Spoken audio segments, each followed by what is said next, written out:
Este sitio se llama Three Wells y como ven es como una piedra y que por tiempo el agua que pasa ha creado como piscinas y todas están, o sea, en la piedra misma.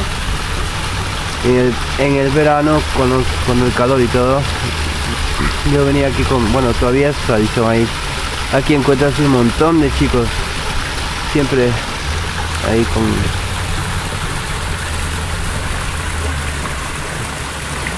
el agua y todo.